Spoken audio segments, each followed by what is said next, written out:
Yusef Ishak is a publisher and a survivor. For 25 years, he has run the Indonesian publishing house Hasta Mitra, despite political obstacles and in the face of great personal danger. Don't get the impression that I want to be a hero. No, nothing about that. Not a hero. It is just working for the good cause, because I'm convinced we are contributing something small, but something upholding democracy. We need that. In the summer of 1965, Sukarno was Indonesia's president. Yusef Ishak was a famous journalist and editor, a leading intellectual, and Sukarno favorite. In September, 6 of the country's most senior generals were dragged from their beds and murdered, the first in a series of events that ended in the overthrow of President Sukarno, the establishment of a militaristic regime by General Suharto, and the start of a campaign of terror, mass murder, and ideological cleansing. In this environment, anyone who had any socialist leanings whatsoever was subject either to be slaughtered on the street or imprisoned. For Yusef, he survived 2 years of interrogations and sporadic imprisonments before finally in 1967 he was imprisoned for a solid decade in a prison called Salemba, where the conditions were really grim beyond imagining. One day, out of the blue, my grandchildren, Marsha and Nabil, asked me whether it was true that I had been in prison. Correct? I admitted. That's true. That was a long time ago, before they were born. I had been in prison as a political prisoner. The first time I was in prison as a journalist, and the second time as a publisher. Then I took the children with me to Salemba, the jail where I have been imprisoned for so many years. In front of the prison, I explained to the children the difference between a criminal and a political prisoner. I have nothing to hide. There is nothing to be ashamed of. And you too, I said to my grandchildren, must never be deterred by the truth. In 1980, released from prison but denied basic freedoms and forbidden to return to his former work, Yusef launched a publishing operation with 2 partners, also political prisoners. One was Pramudia Ananta Toer, Indonesia's most prominent author and most famous dissident. Pramudia's extraordinary works were most of what Hasta Mitra published. No other publisher would have dared touch them. The Suharto government banned nearly everything Hasta Mitra published, with severe penalties including years in prison for those caught distributing or discussing Hasta Mitra's books. With incredible courage and heroism, Yusef went on editing and publishing these books. He put up with interrogations, he put up with intimidation, he put up with imprisonments, but he was determined to publish these important works of literature. After Suharto's regime collapsed in 1998, Hasta Mitra published Indonesia's first insider account linking Suharto to the overthrow of Sukarno and the events of 1965 by a man who had endured 33 years in prison. In 2003, when the U.S. State Department released its own documents on the coup, they were immediately published by Hasta Mitra in a book called CIA Documents, The Effort to Overthrow Sukarno.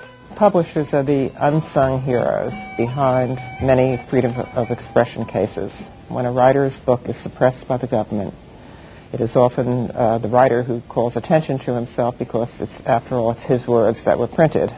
What we don't often think about is the publisher who stands behind that writer, who brought his words to the attention of the public.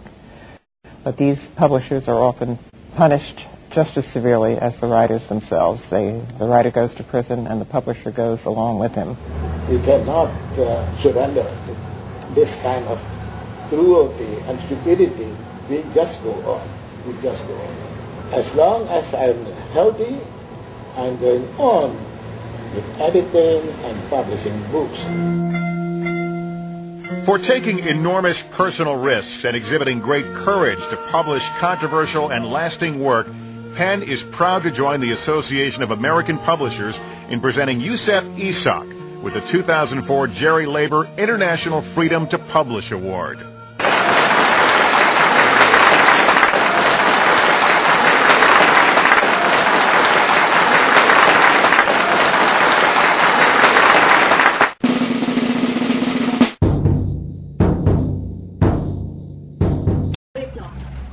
Sudah puluhan tahun laki-laki berusia 76 tahun ini bekerja di sudut belakang rumahnya.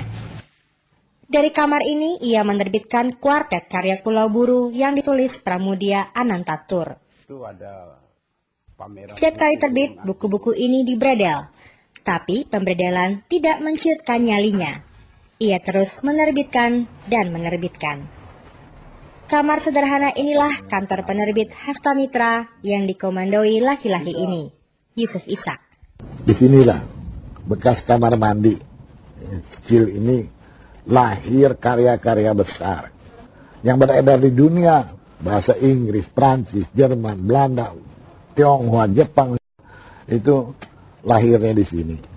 Yaitu sumbangan kita lah, sumbangan kecil kita pada literatur dunia. Jadi buku pertama yang kita terbitkan di sini, Bumi Manusia, masih beruntung 6 bulan beredar. Sesudah itu setelah 6 bulan beredar, diberangus. Nyanyi Sunyi Seorang Bisu, itu hanya beredar 10 hari. Tapi disinilah letak arti pentingnya bahwa kita tetap terbit. Kenapa? Walaupun hanya 10 hari, dunia sudah ikut membaca. Takut lantas berhenti itu memberedel diri sendiri. Itu yang justru diharapkan, itu yang kita nggak kasih. Keteguhannya melawan rezim Orde Baru dengan terus-menerus menerbitkan buku karya Pramudia Anantatur diakui dunia. Tahun ini, Yusef Ishak mendapat penghargaan Jerry Labor International Freedom to Publish Award untuk keberaniannya. Sebuah rekaman video singkat mewakili Yusuf yang tidak bisa hadir di malam penyerahan penghargaan di New York. Yusef Ishak with the 2004 Jerry Labor International Freedom to Publish Award.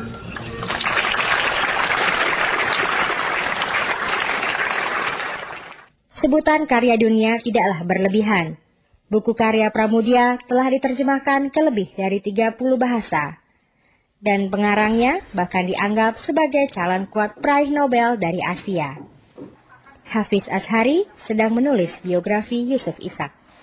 Tepat sekali kalau penghargaan Jerry Labor itu diberikan untuk Pak Yusuf karena pengabdiannya yang cukup panjang dalam sejarah penerbitan Indonesia tanpa rasa takut. Mantan pemimpin Harian Merdeka yang 10 tahun mendekam di penjara sebagai tahanan politik ini melihat Indonesia sampai kini masih belum bebas dari kebodohan. Sepanjang kekuasaan Soeharto itu saya anggap berjalan proses pembodohan. Bahwa kita semua dipaksa berpikir seragam. Dan ini menjangkiti mulai dari, sebutlah tukang beling, rakyat yang paling bawah, sampai kepada inteligensia kita. Krisis intelektual ini masih berjalan terus.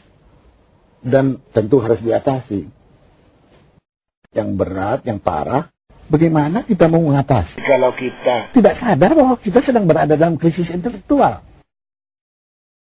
Selain menulis, di waktu senggangnya, ia suka mengutak-atik lukisan atau foto dengan software Photoshop yang dikuasainya. Komputer saya, Macintosh, sahabat saya paling karib. Duduk di depan komputer ini, segar saya. Tidak pernah ngantuk. Kini, Yusuf melewatkan hari tuanya dengan terus menulis dan mengedit berbagai naskah buku. Ia percaya bukulah salah satu obat penawar kebodohan bagi bangsa yang dicintainya. Dania Dewanti dan Ahmad Wadi untuk VOA TV.